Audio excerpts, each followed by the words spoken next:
آپ ابھی بھی کوئی رائے قائم نہ کریں۔ چلتے ہیں تیسری ایجاد کی طرف۔ تیسری ایجاد جناب آرٹیفیشل انٹیلیجنس ہے، جو ہو بہو انسانی دماغ کی طرح کام کرتی ہے۔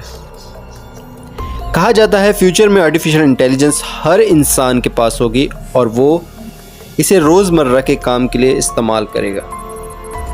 اب قرآن تو ایک مکھی کی بات کر رہا ہے، یہاں انسان نے سانس لیتے پتے، سورج اور انسانی دماغ جیسی ایجادات کر لی ہیں۔ بظاہر 1400 سال پہلے یہ آیت صحیح ہے، مگر آج کے دور میں نہیں لگتا۔ تو کیا سائنسدانوں نے اللہ کا دیا ہوا قرآن شریف میں چیلنج پورا کر لیا؟ تو جواب ہے نہیں۔ اس کا ایک تو لاجیکل پہلو یہ ہے کہ کوئی بھی چیز جب تخلیق کی جاتی ہے تو اس چیز کو اس کے بنانے والے سے ہی منسوب کیا جاتا ہے۔ آج مختلف قسم کے جدید جہاز بن چکے ہیں، تو کیا اس سے رائٹ برادرز کی اہمیت کم ہو جائے گی؟ کیا نئے اور جدید جہاز بنانے والے جہاز کے موجد کہلائیں گے؟ کیا دنیا کا کوئی بھی قانون ان نئے جہاز بنانے والوں کو جہاز کا انوینٹر تسلیم کر لے گا؟ ہرگز نہیں، کیونکہ کسی بھی چیز کی تخلیق میں فرسٹ آئیڈیا کار فرما ہوتا ہے۔ جہاز کا بھی فرسٹ آئیڈیا جن کا تھا یعنی رائٹ برادرز کا، تو وہی اس کے موجد کہلائے جائیں گے۔ ہاں، اڑنے والی ایسی چیز بنائی جائے جس میں جہاز کے فرسٹ آئیڈیا کے اصول و ضوابط پر عمل نہ کیا گیا ہو اور وہ مکمل طور پر الگ ہوں، نہ کہ ریورس انجینئرنگ کی پیداوار۔ ریورس انجینئرنگ ایسا طریقہ کار ہوتا ہے جس کے ذریعے کسی بھی پروڈکٹ یا چیز کے بنائے جانے کے عمل کے اصول و ضوابط کو نوٹ کیا جاتا ہے اور ان اصولوں پر عمل کر کے کچھ ترمیم کر کے نیا بنا دیا جاتا ہے۔ مگر فرسٹ آئیڈیا جو ایک تخلیق کار کا ہوتا ہے وہ سیم ہوتا ہے۔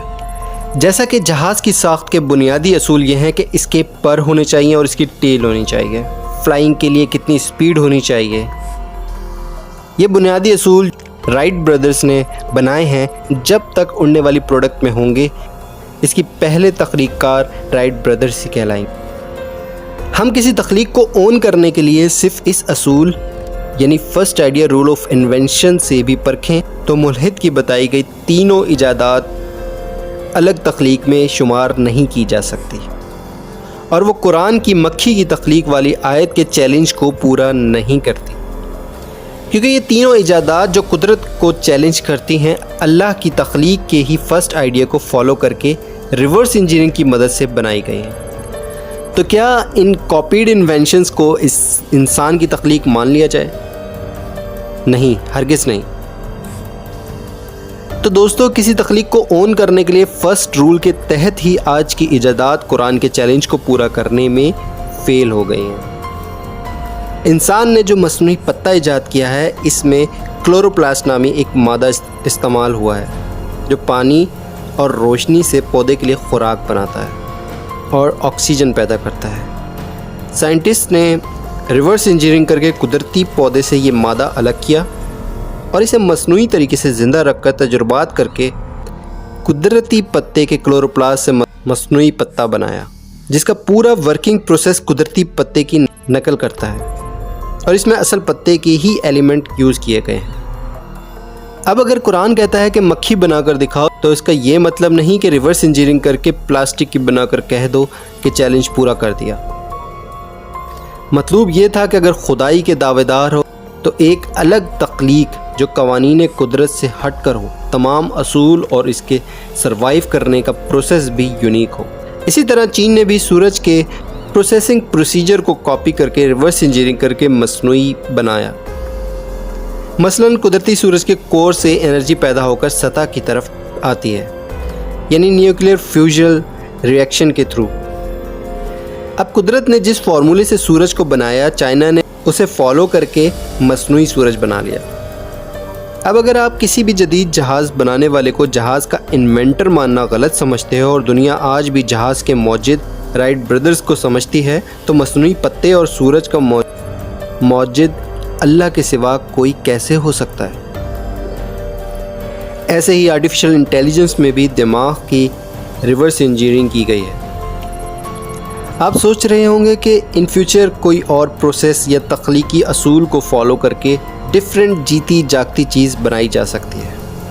ہو سکتا ہے کوئی ایسا درخت بنا لیا جائے جس کی تخلیق ڈیفرنٹ پروسیس سے کی جائے تاکہ تخلیق کو اون کیا جائے۔ مگر دوستو یہاں بتاتا چلوں، انسان اور اس پوری کائنات کے بنانے والے کا چیلنج اتنا آسان نہیں۔ قرآن میں ایک چھوٹی سی چیز کی مثال دے کر کہا گیا ہے کہ خود سے بنا کر لاؤ، مطلب ایک ایسی تخلیق جو بے شک مکھی جیسی چھوٹی ہو مگر اس کا نہ صرف فرسٹ آئیڈیا تمہارا ہو اور بنانے کے اصول و ضوابط تمہارے ہوں، بلکہ اس میں استعمال ہونے والا مٹیریل اور مادہ بھی تمہارا ہو، یعنی مکمل طور پر تمہاری تخلیق ہو۔ اللہ کی قدرت سے کوئی چیز نہ لی گئی ہو، نہ اس کی تخلیق کا فرسٹ آئیڈیا، نہ اصول و ضوابط اور نہ اس تخلیق میں استعمال ہونے والے مٹیریل۔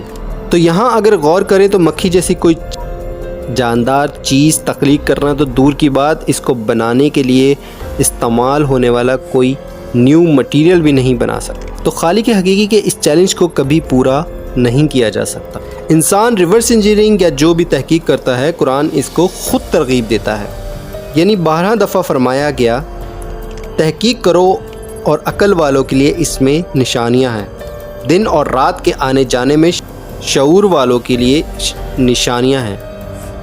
یہ صرف سبحان اللہ کہنے کے لیے نہیں ہے، بلکہ ترغیب دی ہے کہ تحقیق کریں، کیونکہ اللہ خود چاہتا ہے اس کے بندے جانیں میں نے یہ کائنات کیسے تخلیق کی ہے، کیسے یہ سب بنایا ہے۔